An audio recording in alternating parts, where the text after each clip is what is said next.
everyone. This is Wilson Cole, president of Adams, Evans & Ross Backdoor Hires and managing partner of ELOC Global. And I am joined on this video with my lovely daughter and our general counsel, Samantha. Samantha, how are you doing? I am doing well. How are you?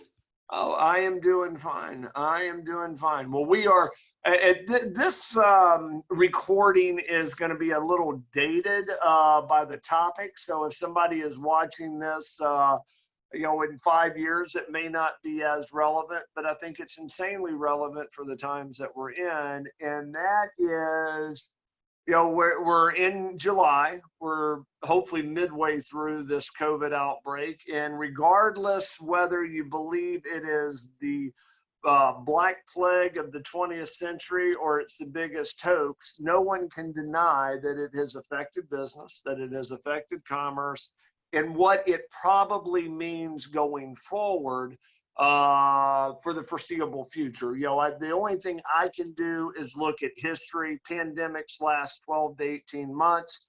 So depending on how you count when or where a pandemic starts, we're halfway to 2/3 of the way through it. But I think it's going to certainly be with us through the rest of the year. So from a collection standpoint, I will come at the approach of anybody that you were dealing with in December and November of last year that was a problem account. I don't see where they could be in any better shape and be a better credit risk now. If I had to make one recommendation for any of our staffing clients that, and by staffing, I mean, or it could be contracting, but if you are covering payroll, where you are extending out money, one of the things that I would recommend is pull new credit reports. If you can get new 3 trades in a bank, if you've been pulling credit reports, go back and revisit.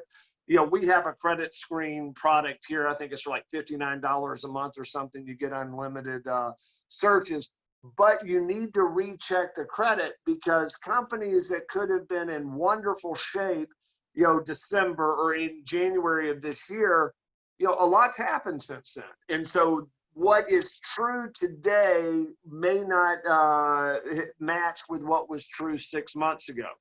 So one of the things that I recommend for all staffing firms that do contract where you're extending out money is go back and recheck credit. The other thing I think you need to do is be very vigilant on any company that calls you out of the blue and they want to send you 200 temps or 20 temps a week or whatever. It may be great marketing, but it also could be a way for them to shift their payroll responsibility over to you.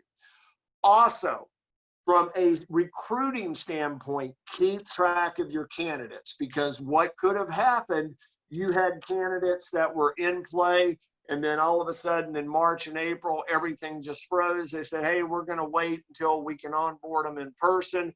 And then lo and behold, 6 months, 7 months later, if you haven't followed up with your candidates, then they may have circled back around. Maybe they knew somebody at the hiring company, and all of a sudden they are now working for the company and you're owed a fee. I can tell you nothing makes a little bit of a recession or a downturn easier than another $30,000 to $60,000 in cushion going into it. So keep track of your candidates.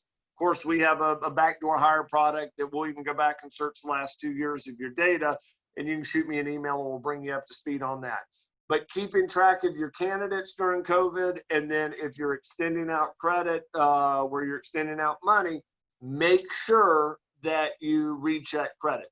Samantha, for the next 6 months, over on the legal side, it's literally the wild, wild west out there. What can people expect from a legal standpoint working cases through the court while we're contending with COVID? It depends where it is, if we're especially where it is in the process, where it is in the country, trying to get service of process right now has been insanely hard. And just so everybody knows what service of process, that means actually getting somebody served with that lawsuit.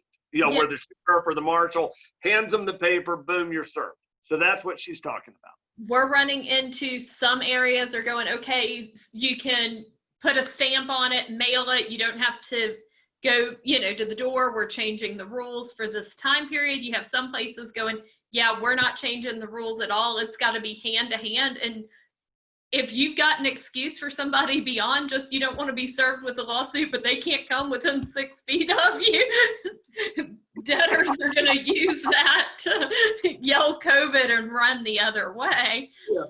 And there again, if everybody is having to wear masks, it makes it much difficult for sometimes the servers to know who they're supposed to serve if you've got 5 people in a room and everybody's wearing masks. So I guess they could do like Cupid and just kind of tie that suit to the arrow and then kind of shoot it out. They have to be over 10 feet away. You're running into situations like that. Court dates are being postponed at rapid speed. You've got the judicial emergency here in Georgia has been extended, I believe, another month. Yep. Which limits how many people are allowed in a courthouse on what kind of trials can even go before a judge right now. Some states are doing great things with Zoom hearings, but even those states are the ones that cases are spiking at record speed. So it's going to be painfully slow. If you've been through the legal process before and it was 12, 18 months and you're like, oh dear God, this is painfully slow. It's going to be a long and bumpy road just to get cases back on the docket and get through the backlog. And that, for and there again, I know you get tired of listening to me be as optimistic as sometimes I can be, but wherever there's crisis, there's an opportunity. And this is one of the opportunities that I'm going to selfishly plug ourselves here. But if you utilize an attorney, and that format is to sue your debtors, and that has worked for you in the past, then I have always told clients, hey, go the path that works well for you. I realize I'm not the answer for everybody. For our clients, we do a phenomenal job, and we've had them for 30 years. And once we get a client, they stay with us forever.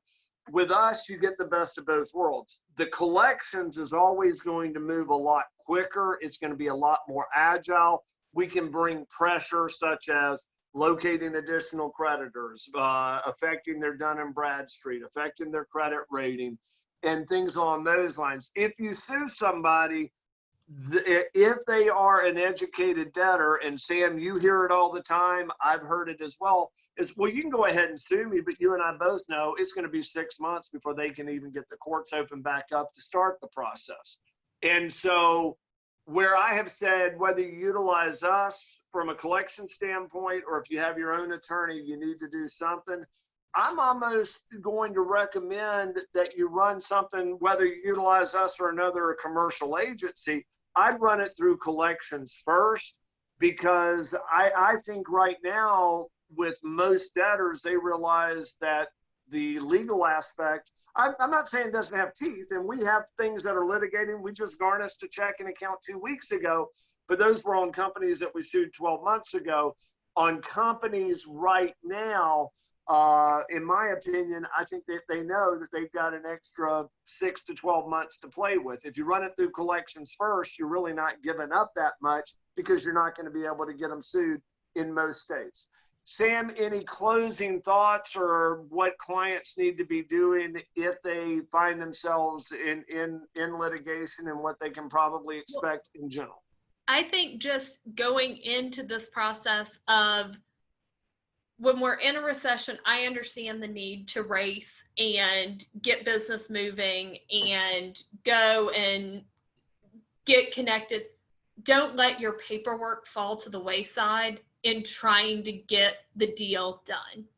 Yep. Because I don't want 18 months from now you to find out the client that, we can't sign anything, we're not in our office, and they've hired 3 candidates from you 18 months from now that backdoor hired because they never signed a contract. That's a good point. So the biggest thing, what COVID slowdown means to the recruiting and staffing industry, from if you're a staffing company, then you need to realize that you need to recheck credit, because basically a credit report from 6 months ago is going to be absolutely worthless. If you have somebody reach out to you with a very large order, dig a little deeper, because it may be that you've done great marketing and everything's clicking, but it also could mean that that debtor is trying to shift their responsibility. If you're a recruiter, you need to keep better track of your candidates, because with the COVID slowdown, people are circling back around. We're now starting to find backdoor hires, specifically that they said, no, we're not going to do anything in March. And all of a sudden our clients find out that they were hired in June. Also, if you have to go legal, understand that it's going to take a much longer time frame. And as Samantha also suggested, is just pay closer attention to your paperwork and get those contracts signed. Sam, any closing arguments before we wrap up this meeting? I think that's it. Well, outstanding. Thank you, guys. We'll see you next week.